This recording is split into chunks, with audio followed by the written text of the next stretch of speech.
All right, so get ready because today we're going deep, like deep into something you use every single day. Hmm. Everyday stuff, huh? Yep, the English alphabet and numbers. Okay, I see where we're going with this, but, a lot of folks might think they've got those down pat already. True.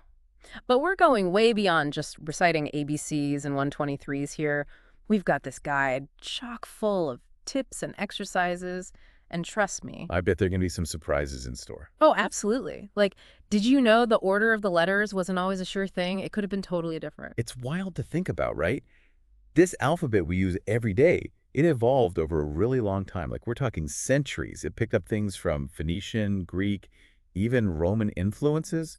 And get this, I'm all ears. the order of the letters. Yeah. Yeah, that was actually influenced by stuff like what people were writing on back then Yeah. and how those old school scribes kept their tools organized. Wow, that's a fun fact to pull out at a party. Right. And it makes you realize even something as basic as the alphabet has a whole story behind it. Speaking of stories, this guide mentions that those 26 letters can make over 1,000,000 words. 1,000,000. My brain's doing backflips trying to imagine that. Yeah, that's the power of English for you. Like you think of those 26 letters like a set of building blocks. You only have so many pieces, but the combinations, the structures you can create, almost endless. So true. But let's get real for a sec.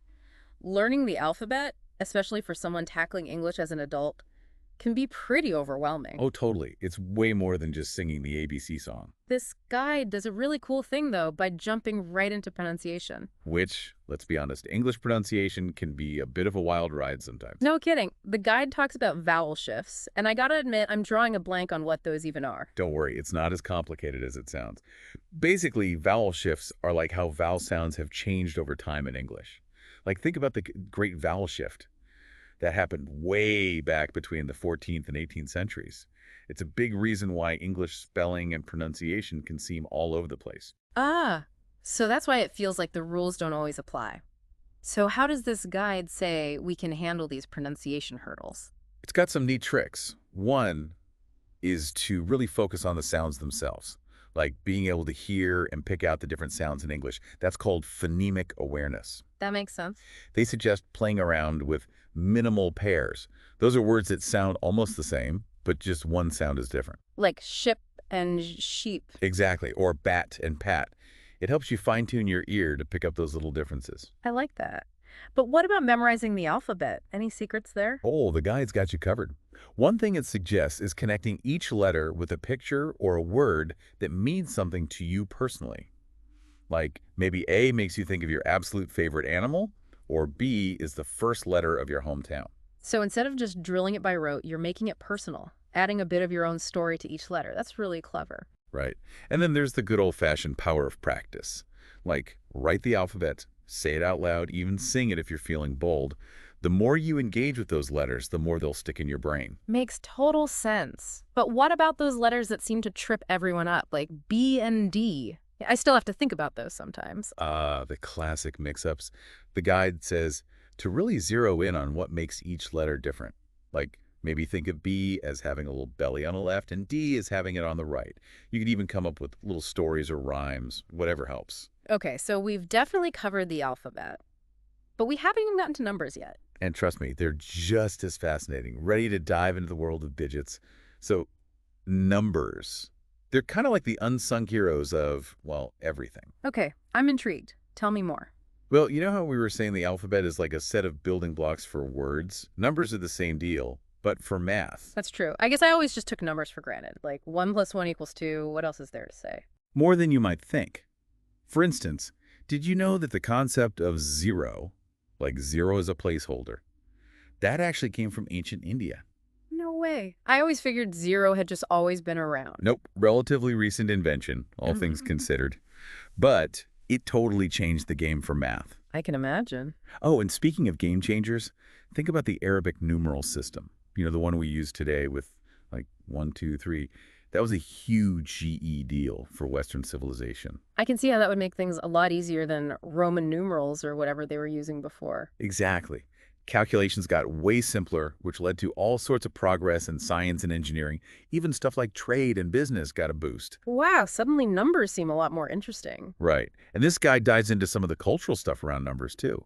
Like, did you know that the number 13, super unlucky in some Western cultures, but in some Eastern cultures, it's a lucky number? Really? I wonder how those kinds of beliefs get started. It's fascinating stuff, for sure. But okay, back to the nitty-gritty of learning numbers in English. Any guesses what some of the big challenges might be, especially for folks who are just starting out?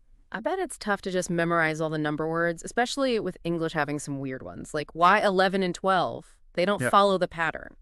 You got it. Yeah. Plus, then you throw in ordinal numbers, first, second, third, and so on. Those have their own whole set of rules. Ugh, don't remind me. I took Spanish in high school, and those ordinal numbers almost did me in. I feel you. Uh, But luckily, this guide has some good strategies. Like, for big numbers, break them down into smaller chunks. Mhm. Instead of trying to tackle a whole string of digits at once, think of it as 1,234,567. Right, bite-sized pieces. Makes way more sense that way. And visual aids can be super helpful, too. Think number lines, charts, anything to make those number-word relationships clearer. Definitely. But how does the guide address the real-world stuff? Because we use numbers for pretty much everything time. Measurements, prices, even finding our way with GPS. Oh, absolutely. The guide is all about connecting numbers to those real-life situations. Practice counting everyday things, deciphering prices, figuring out measurements, even tackling those alphanumeric codes that seem to be everywhere these days. Don't get me started on alphanumeric codes. I swear, Wow. half the time I can't tell if it's a zero or an O or an I or a lowercase l. It's like a visual puzzle. Yeah, those can be tricky. And they're only becoming more common with all the digital stuff. Passwords, product codes, serial numbers, you name it, it probably has an alphanumeric code. So good thing this guide has a whole section on deciphering those codes. You bet. Explains the logic behind them and gives tips for telling those look-alike characters apart. Super helpful. But even beyond codes, there's the basic math stuff, addition, subtraction, multiplication, division. Those seem pretty fundamental. They are essential for everyday stuff, from budgeting to cooking to understanding the news. I guess I never really thought about how much I rely on those basic skills. We all do. And this guide encourages folks to make math fun. Think games, puzzles, even just mentally calculating your grocery bill while you shop. I like that. Makes it less like homework and more like a game. But let's be honest, learning anything new can get tough, especially when motivation dips or it feels like you're not making progress. Does the guide address that? For sure. It stresses the importance of realistic goals, celebrating even small wins, and making the learning process fun. It's all about finding that balance between pushing yourself and actually enjoying what you're doing. That makes a lot of sense. So set those goals, find some fun ways to practice, and don't beat yourself up if it takes time. Exactly. Learning a new language, it's a marathon, not a sprint. There'll be ups and downs, but the journey itself is where the real learning happens. Well said. Ready to move on to the next part of our deep dive? Let's do it. Yeah. Time to tackle how those letters and numbers work together. Letters and numbers together, huh?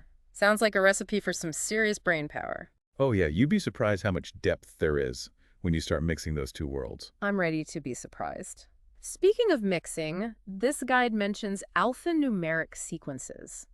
Now that sounds kind of intimidating, like something out of a secret code book. Well, they are kind of like secret codes, but they're everywhere. Passwords, those product codes on everything you buy, those CAMP-TCCHA things online, all alphanumeric sequences. Wow, you're right. I never really thought about it that way. I guess it makes sense, though. Mixing letters and numbers makes those codes harder to crack. Exactly. The guide even goes into the history of these codes. It's pretty fascinating, actually, like how they evolved from ancient ciphers to like modern-day encryption. Wow, so we're talking serious spy stuff here, but let's get practical. How does this guide suggest we go about understanding and, actually using these alphanumeric sequences? It all starts with recognizing the patterns. Like, a lot of times these codes have a certain order or rule that dictates how those letters and numbers are arranged. Okay, so it's not just random gibberish. There's a method to the madness. Exactly. And the guide has all sorts of exercises to help you practice decoding those different types of sequences. It's like a workout for your brain. I like that a brain workout. Way more fun than lifting weights. And speaking of fun, the guide suggests some pretty cool activities to practice this stuff, like making your own secret codes. Oh, that takes me back. I used to spend hours making up codes with my friends when I was a kid. It's a great way to get creative while you learn. And it really reinforces the idea that letters and numbers aren't just, abstract things. They're tools we can use to communicate, protect information, even just have fun. So we've covered a lot of ground here, the history, the practical uses, even the fun side of letters and numbers. But I'm curious, how does all of this tie back to the big picture of learning English? Well, think of it this way. When you master the alphabet and numbers, you're basically becoming fluent in the fundamental building blocks of English. That strong foundation sets you up to tackle more complex stuff like grammar, vocabulary, understanding what you read and hear. It's like if you're building a house, you got to start with a solid base, right? Exactly. And this guide makes a really good point. The skills you pick up along the way, things like pattern recognition, critical thinking, problem solving, those are useful for all sorts of things, not just English. It's bigger than just learning a language. It's about developing skills that will help you in all areas of your life. And maybe most importantly, the guide reminds us that learning should be enjoyable. Find what works for you, be curious, and don't be afraid to experiment. I love that. So, to anyone out there who's feeling maybe a little overwhelmed about learning English, remember, it all starts with those 26 letters and 10 digits. Master those, and a world of possibilities opens up. Absolutely. And have fun while you're at it. That's all for today's deep dive into the fascinating world of the English alphabet and numbers. We hope you learned something new and feel inspired to keep on learning.